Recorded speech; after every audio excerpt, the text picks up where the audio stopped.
Well, Activision Blizzard have had an extremely messy week. A lot of things are going on. We're going to get into those today. The first bit of news is that BlizzCon 2022 has been cancelled. So they had, of course, cancelled the regularly scheduled November BlizzCon in 2021, saying instead they would do an event digitally in 2022. Early 2022, that is no longer going to happen. They say they've decided to step back and pause on planning the previous announced BlizzCon line event scheduled for early next year.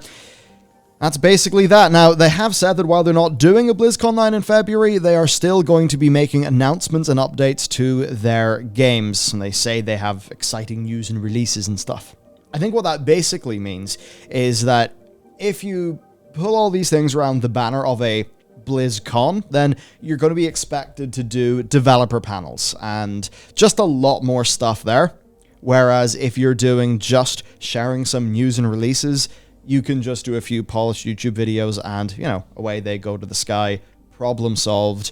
You don't need as many staff. It's not as big a production, and perhaps those teams can be a little bit more agile in what they actually share. As an example, last year's BlizzCon really suffered from the World of Warcraft perspective because they basically talked about next to nothing regarding the new patch. It was very unsatisfying, and maybe that's the case. Unless they were far behind, I think we can pretty much know that at the time, but surely it being part of a big BlizzCon thing didn't help them.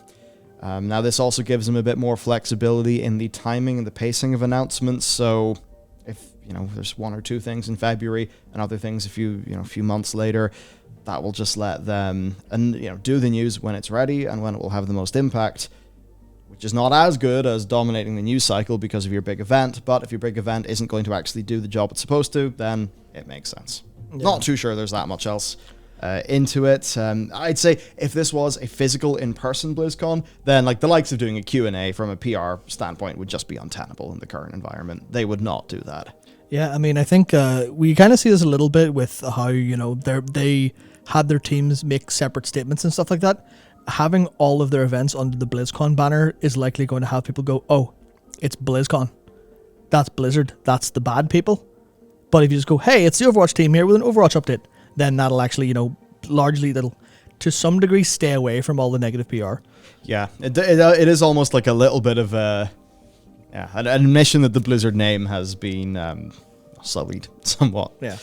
So speaking of the Blizzard name, well, Vicarious Visions are going to lose theirs. So Vicarious Visions, of course, were an Activision support studio. They made loads of great stuff, loads of the really good Destiny 2 content they made, then the likes, of course, Tony Hawk Pro Skater, Remaster, etc. Now, they merged with Blizzard. They were the lead on Diablo 2 Resurrected. I believe they are now assisting in, other things in Blizzard, like Diablo 4. And, Vicarious Visions workers told Polygon they were initially under the impression that they would continue to operate as their own studio, but they'd be owned by Blizzard.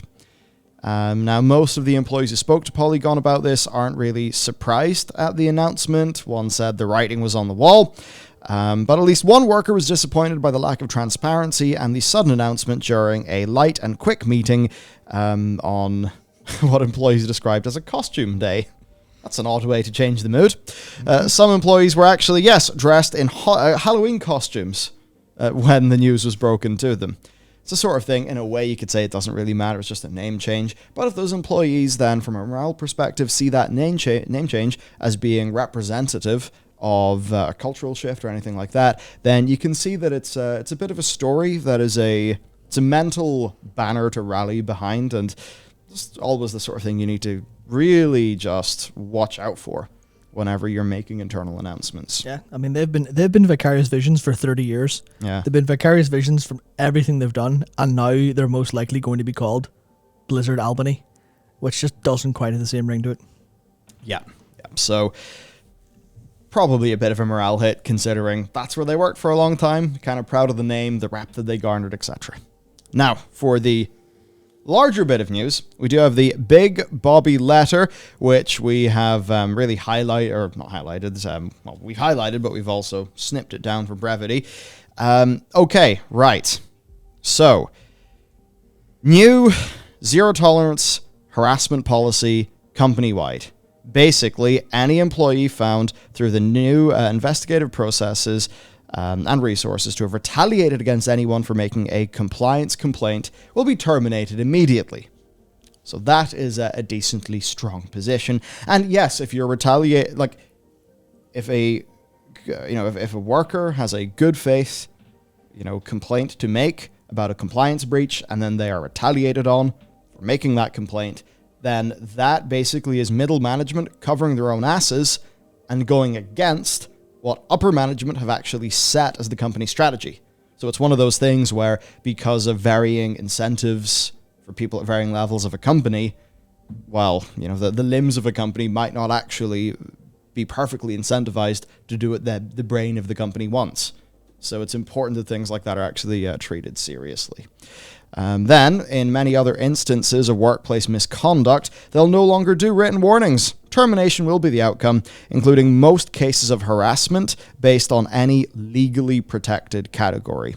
Now, a legally protected category basically is, in the US law, I believe that's like race, gender, religion, anything that's like, medical, etc. Basically, if it's based on an immutable characteristic of an individual, you're probably gone, which does make sense. That's not the way to operate. That is certainly the way that we would operate things here, for sure. For all reports of harassment and retaliation, they will investigate the allegation and whether the Activision Blizzard personnel who received the report of such behavior took the appropriate steps in order to protect the integrity of the compliance processes. Again, that's just the thing. If HR wants to cover their own ass, that could actually be bad for the company. So they're a bit more firm in that, which is good. Next, then, DEI investments. So they want to increase the percentage of women and NB people in the workforce by 50%. So read there, by, not to. And they will invest $250 million to accelerate opportunities for diverse talent. So basically, right now, 23% of their global employee population is women or NB. So if they're 50%ing that up, you'll be dealing with 33.5%, which would actually be, I think, slightly above the industry average. If memory serves right now, ActiBliz are slightly below the UK average as reported by the UK census, but they are, I think, slightly above, or basically at, I think they're at the, is it the IGDC? I forget. So they're basically around the industry average. I suppose what they will want to do is to pull ahead of the industry average.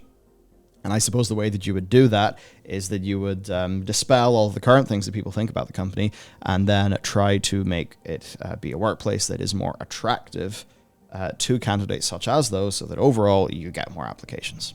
I guess that's probably what they're going to do. Apparently $250 million is going to accelerate that, so, I mean, who really knows exactly where that spend goes or what it is? I suppose that's just trying to tighten up the policies and things that they've got at the minute. And then further to that, they're investing an additional $250 million over the next 10 years into initiatives that foster expanded opportunities in gaming and technology for underrepresented communities. When I was looking at that, that's basically like being this isn't a literal example, but as an example, like being a corporate sponsor for Women in Code, or just like supporting those sorts of funds, technological colleges, things like that. And apparently there is going to be more details, expanded upon in time. Then they are waiving required arbitration of sexual harassment and discrimination claims.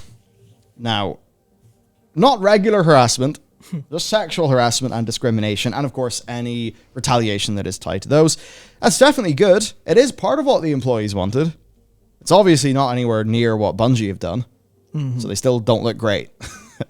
Yeah. They should really get rid of that for quite a lot more. So this is certainly a positive step. It's one of those things, do you go extremely hard in your demands and then hope that you're met halfway, and that is basically a gain. Now that said, I don't really think this would be, I don't think you'd characterize that as meeting the employees halfway. No. No, it feels to me like it's something for investors to go, oh yeah, you have made some sort of step towards what the employees want. This is the hot button topic, the sexual harassment, the discrimination, so that's where a lot of those will go. But, against all of the other claims, they're still there. So it's a kind of thing where they can point to the better ABK people and say, hey, we've got a little bit of what you wanted on the go. We've taken one step there, but I think that's one of the things where they're so unwilling to move on that.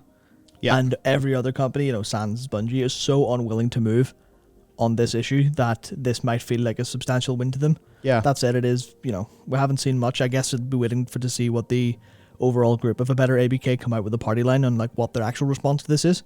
But this is one of the things where, out of everything, I think this is the most important thing that's here for the legal kind of political kind of battle of it.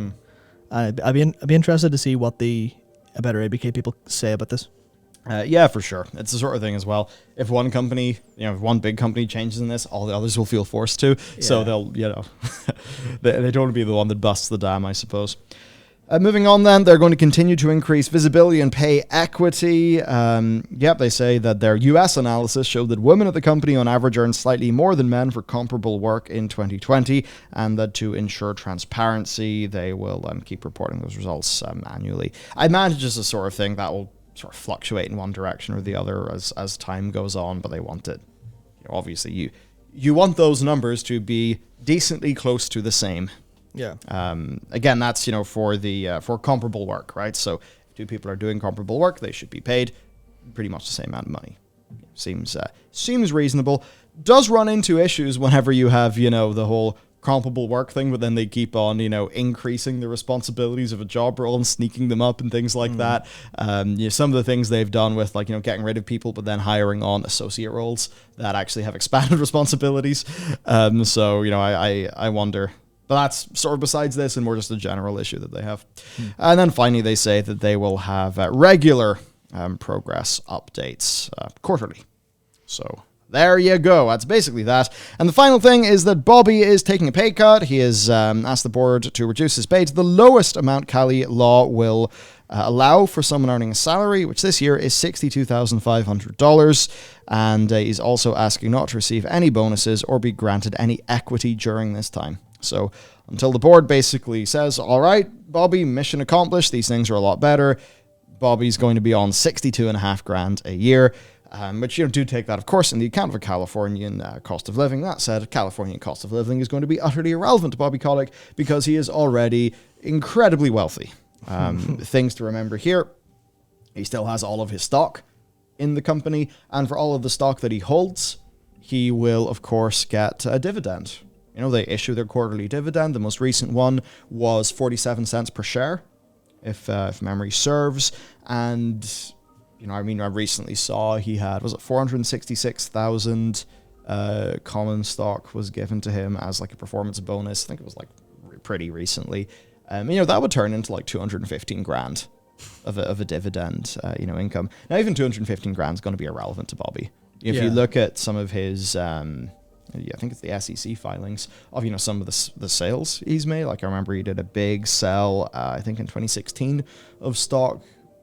He should have waited because when he made the sell, it was at $40 or $50 a share. Of course, it went up to a high of in and around 100 pretty recently before all of this broke. So maybe you should have waited, Bobby, but he'll be just fine.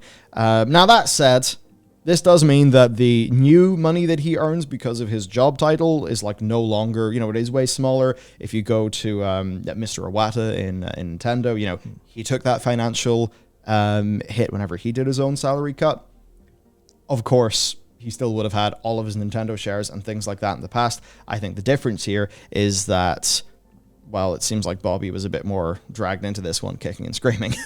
Maybe not kicking and screaming, but he could have done this a lot earlier, right? When it would have seemed like it wasn't massively mounted on by pressure, and as well, seemingly timed with an investor, with their quarterly earnings report, which is on the 2nd of November. Yeah, that's one of the things to keep in mind is that this went out to employees, but it's for investors, largely speaking. It's for employees and it's for investors.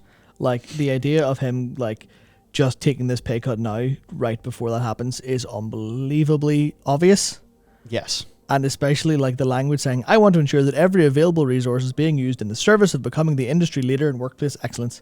I don't know if I totally buy that, but I think that's one of the things where, to me, this looks a lot like targeted attacking of where can we move the least to get the most ground on PR in terms of, in this investor call coming up, if we're asked questions, we can say this, and the investors will go, oh yeah, of course, you've made the steps.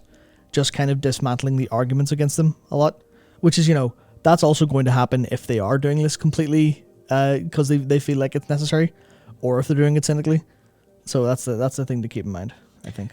Yeah, I think overall, like, the only thing here that really matters is how this actually translates to, action on the ground, and if things ran a rank and file way, get better. And we won't really know that until I think we see positive reports come out and more games and things coming out.